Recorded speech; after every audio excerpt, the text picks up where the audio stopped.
How does one approach the opposite gender for marriage? This isn't chat up lines, please, Sheikh. MashaAllah.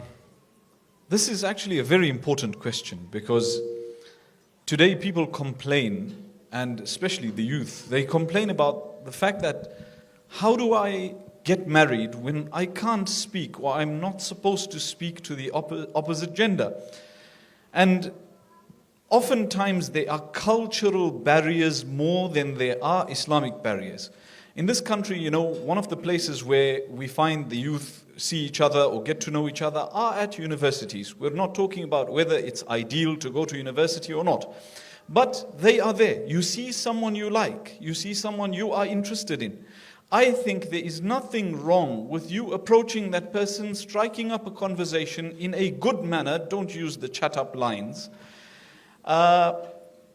Strike up a conversation in a good manner with regards to perhaps course material or anything. Use your imagination. And then when you find the appropriate time, express your intention. Say, I've come because, X, Y, and Z. I have some interest in you. Are you interested? My interest is based on Islam. I'm looking for nikah, etc., etc.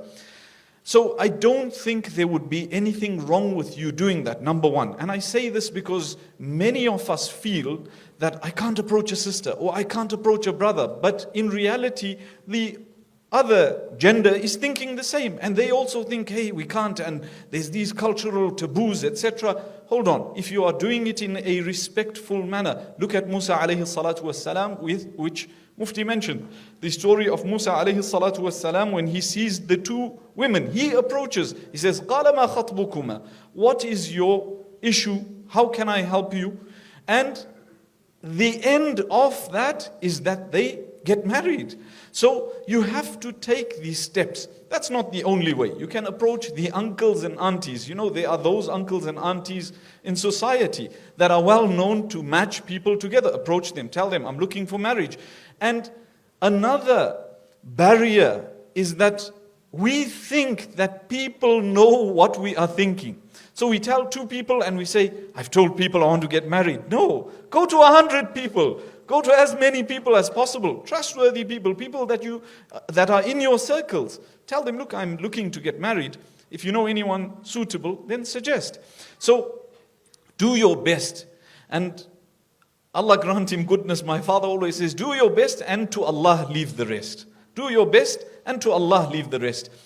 As for social media and getting onto DMs, etc., I encourage you not to do this. I discourage you from doing this because you shouldn't slide. They call it sliding into the DMs. Why are you sliding in the first place? There's a negative connotation to that. Why are you sliding? Go, knock on the door, say, this is what I want, So, there are apps today out there. I'm not promoting one, but I'm saying there are apps that are monitored by those who are above, those who are higher in authority, etc. From the management of the app. They are monitored. Those are safer options than going on to Instagram and sliding into someone's DM. So if you really must, then Bismillah, use these apps, and may Allah subhanahu wa ta'ala make it easy for you. This is a question that I've received many times and I keep receiving, so it's a very important question. Barakallah feekum. JAZAKALLAH. Can I add one quick thing? Sorry. I just want to say that perhaps we should involve our parents early on, very early.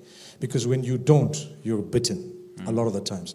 So even, and what Sheikh Ibrahim is saying is right, that you are at a university, you are working, you have colleagues, you see someone, you watch them with their deen, you see prayer time, they're taking it seriously, such a lovely brother or sister.